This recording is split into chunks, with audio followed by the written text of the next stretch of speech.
The information in this video is for spiritual practice only. It is intended to help support the viewer's spiritual journey and a more fulfilling and overall healthier experience of life. It is not personal counseling or advice and guarantees no specific outcomes. No individual should use the information in this video for self-diagnosis or treatment or as a replacement for medical, psychological, or practical care. In other words, this is spiritual practice. Always consult with an appropriate professional for specific advice and counsel for your individual situations as needed. Blessed be and enjoy. Mark Angelo Lyons, Drawing the Circle Productions.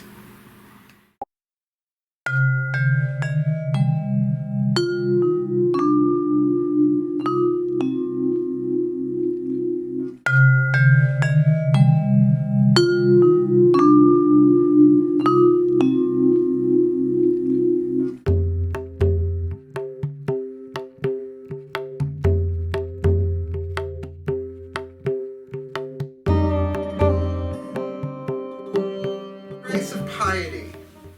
Now, if I were to do word association with you, you know we do that here at the Silver Broom, and I say the word pious, what comes to mind? That look! Someone who's pious. Pious. Oh, they're so pious. It's almost an insult, right? Right? Is someone who's pious someone who's like extravagant? Yeah, right? Do they drive a solid gold Mercedes-Benz? Probably not. Are they sluts? Can you be a pious slut? No. Right? So the version that we're taught of piety, like I actually went to Merriam-Webster and, I said piety. Put it in the search field. One who has a reverence for God. Understandable. Someone who is spiritually, religiously pious. It means they take it very seriously. It's very much a part of their life. God is a huge part of their life. So in that sense, yeah, piety is something we can all develop. But the grace of piety is it's a lot different. The grace of piety is reverence for the divine in another person or another thing. Here's my problem with everything happens for a reason. Now, I might have said this before. I can't delineate which classes I say what in anymore because I really only teach one thing. And I do it in different ways and in different avenues, right? Reason is a human creation. The gods don't truck in reason.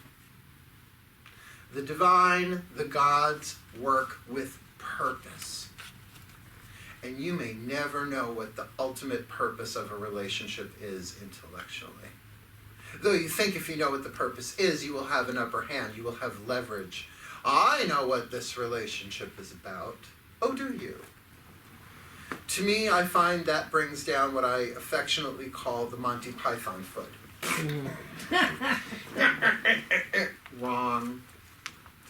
If what we had just talked about is true, and I do believe it's true, if not the truth, that every relationship holds within it a lesson, a sacred context, and indeed perhaps a sacred pre-incarnational contract that you just have to fulfill your end of, then the grace of piety is essential. Oh, dear God, grant me the grace of piety because I really hate this person right now. The greed of being the better person is taking me over. My own pain is clouding my perception, and I can't see who this person really is. All I can see is what they've done wrong. All I can see is their guilt. All I can see is their mistakes. All I can see is their past. Grant me the grace of piety. Here it is. Dearest God, Goddess, all that is, please grant me the grace of piety to see and revere the divine in others. Now, revere is the core, the root of the word reverence.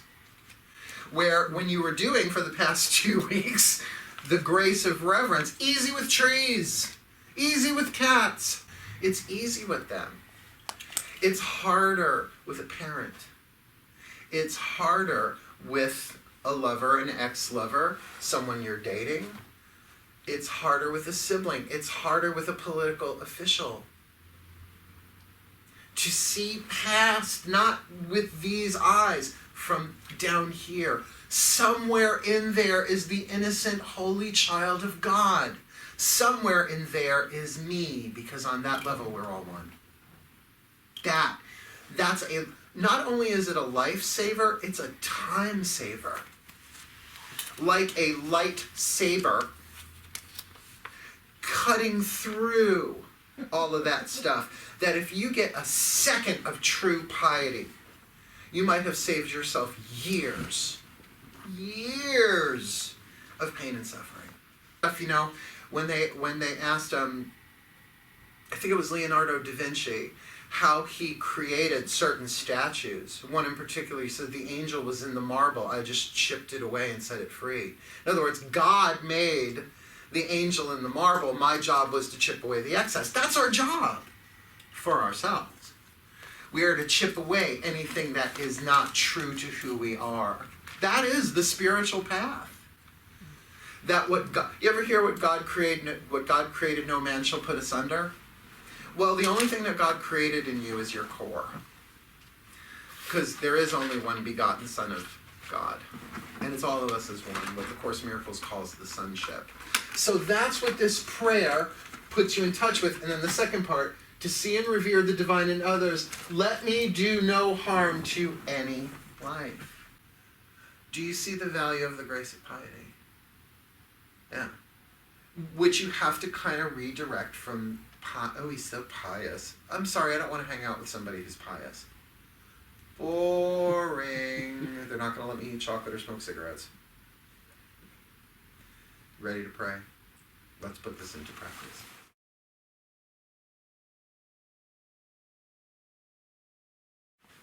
Get yourself comfy, Wumpy.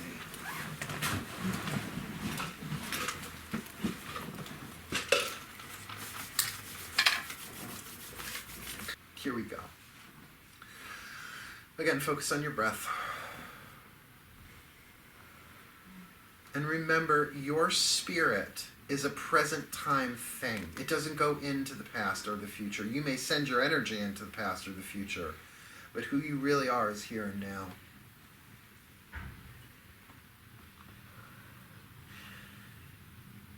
And I want you to breathe into your belly. You may not be able to feel the movement all the way down to your second chakra, but send the energy there.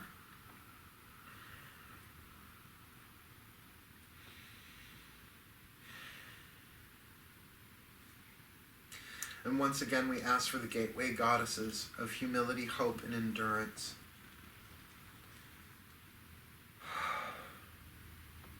That we may need all three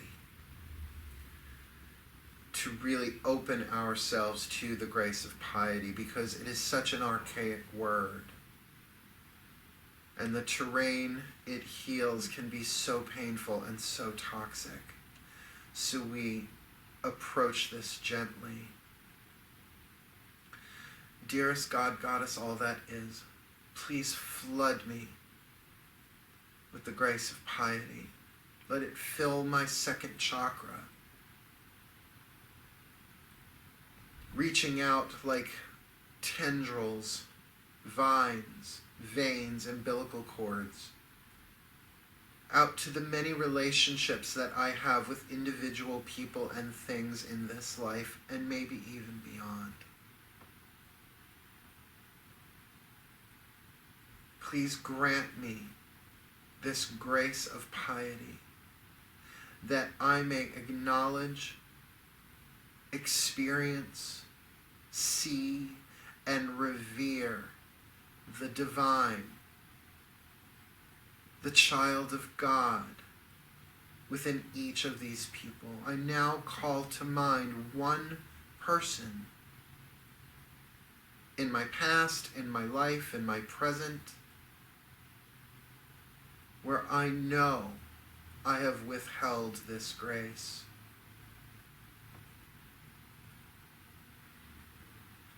And as I breathe in, I absorb this grace for myself, and as I breathe out, I send it out through my sacrum. to this person a holy gift of grace. Brother, sister, we are one. You have struggled, and I have struggled. We have forgotten our true nature. We have ignored our divine inheritance and lineage because we didn't know. I invoke and pray for and channel this grace to you that we may begin again. And I pray that whatever you need to grow, to heal, to awaken, to be the truth of who you are be given to you. May this grace surround you. May it be above you, below you, to your left, to your right, before you, behind you, and within you. That even if you are to surpass me on the spiritual path, then so be it. I pray that your lead is alchemized into gold gracefully, that you may find your way to the peace that passes understanding, that your belly may be full, that you may never hunger and never thirst. For you are my mirror, and the truth of who you are has never harmed anyone, let alone me. But we all get possessed by pain. We all get taken over by shadow. We all suffer the pangs of greed and do things that we would never do. And whether this is an act of forgiveness or not, I pray that this grace does its work, that it become an act of forgiveness. Even if we never see or speak to each other again in this life or any other, let this act start a process, or maybe complete a process that started lifetimes ago.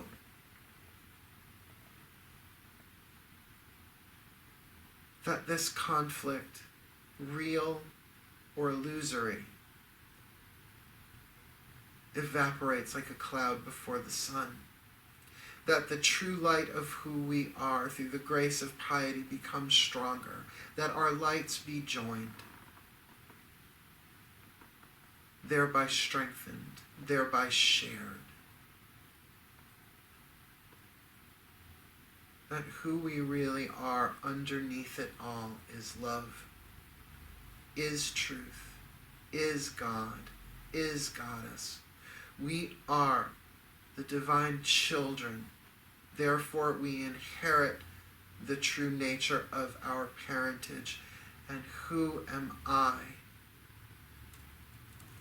to judge and condemn a child of the gods, when all that would do is judge and condemn myself? Let me not be foolish. Let me in this case be pious. I release you from any chains, or at least I am willing to break any chains I have placed upon you, and they will shatter on myself as well. That I wish you well. I wish you peace. I wish you grace. I wish you fulfillment from the inside, so that greed vanishes from both of us. That none of us makes it all the way home alone.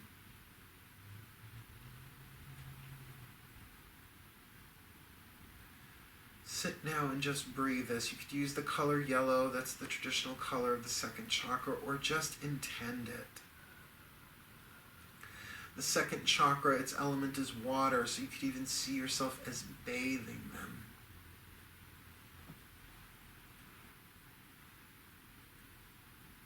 And even if you can't bring yourself to say or mean the words, what you're really saying is, the divine within me acknowledges the divine within you. Namaste. I love you. Because I am you. And I would put away the toys of childhood, dangerous toys, and finally grow up and respond with grace.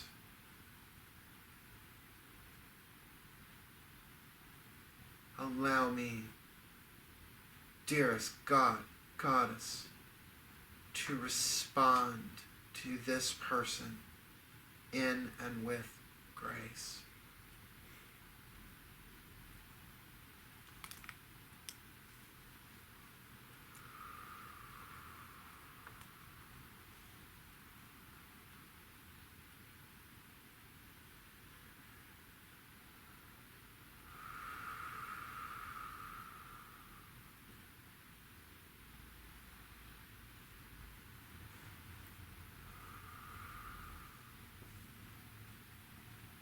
Thank you. Thank you. Thank you. So moving me.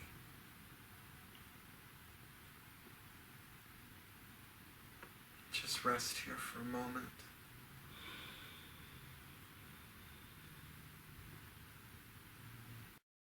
Feel your energy body from the inside. And notice how you feel. Appraise your current state of balance. Emotional, physical, mental, spiritual. And is there a congruence? Is there an alignment that was not quite there before?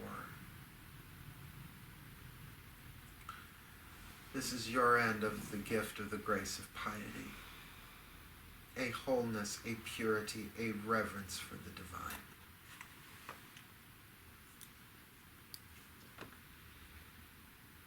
As you're ready, take your time, take a few deep breaths and come back into